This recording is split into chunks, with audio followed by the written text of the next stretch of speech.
Good day, Sir Edgar Guevara ng Zamboanga City. So ito yung groupings, yung nakikita nyo rito sa board. Yan yung groupings ninyo, and around 2 to 2.5 inches po yung diameter ng groupings na yan. 0.2 inches or 0.25, something like that po. So magta-try tayo ng isa pang groupings. Tatabihan natin dito, pairing. Yung unang marka, medyo mahangin-hangin pero wala tayong magagawa. Okay, pasamahan natin.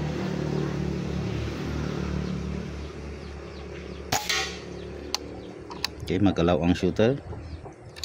Okay lang.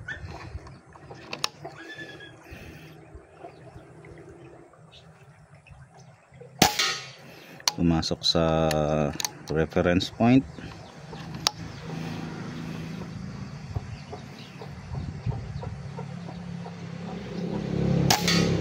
Pumasok pa rin. So ganyan na po ka consistent yung inyong unit, sir. So dalawa, tatlo na yan.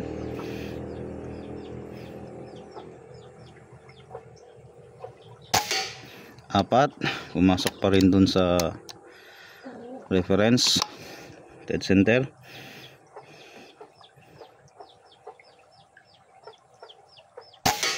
5 na po yung nandun sa putas. 5.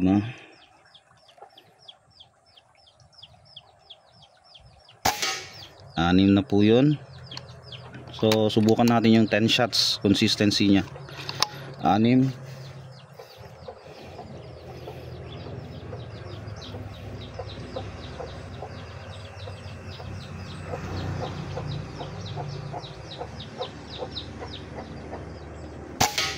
7. Mahalaga po kahit sa bench stress, kahit na 25 meters lang po yan, kailangan natin i-consider yung cant.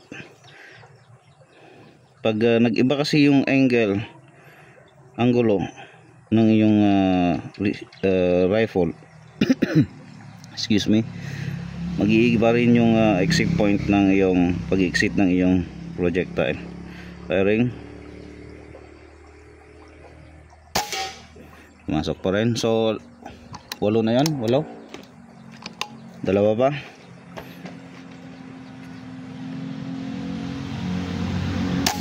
Oops, tulad nyan. Oh, mahangin. Nasira yung record. Or shooter's error, pliers. Resize lang po yung meter ninyo, sir. Hindi ko na po hindi ko na po winay or sinort. Basta resize lang out from the box. Then ito na tayo tinetest. 10. Bali 10 na yung butas na yan, mga kaibigan. I think mas maliit ito dito. Mahangin-hangin kanina. Ito medyo sakto, biglang humangin, nandun yung isa. So ka-10, may ka-11 na to. Bukan natin papasok yung 11.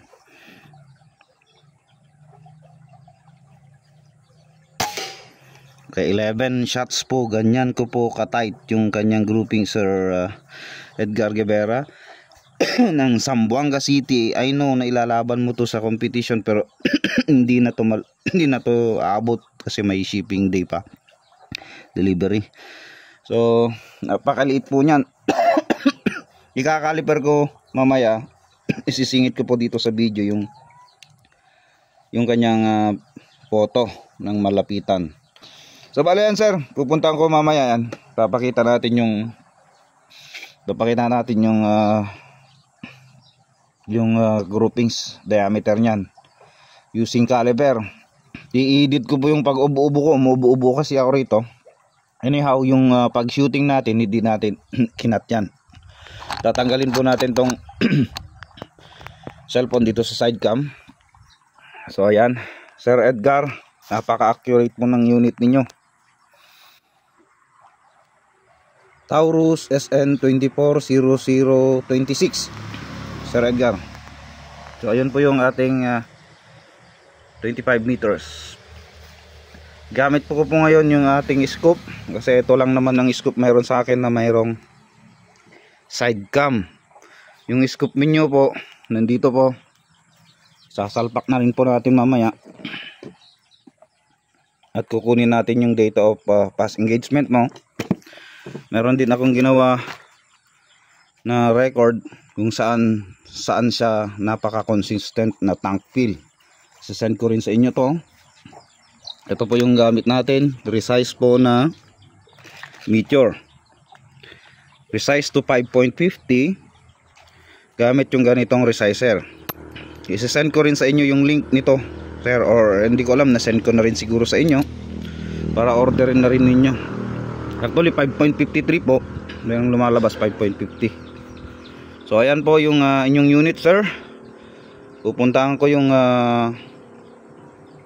board at pipicturan kung ilan yung groupings diameter nito in inches or in millimeter. Tapos pipicturan ko rin kung ano ang millimeter ng isang head ng itong bala mo kanina, sir, na 5.50, para may reference tayo kung gaano kalaki yung butas at gaano kalaki yung ulo ng ating gamit na pellet. Okay, salamat Sir Edgar sa tiwala at sa lahat ng nagbabalak bumili. Alam niyo ang gagawin. Mensahe lang po. Ayun, thank you.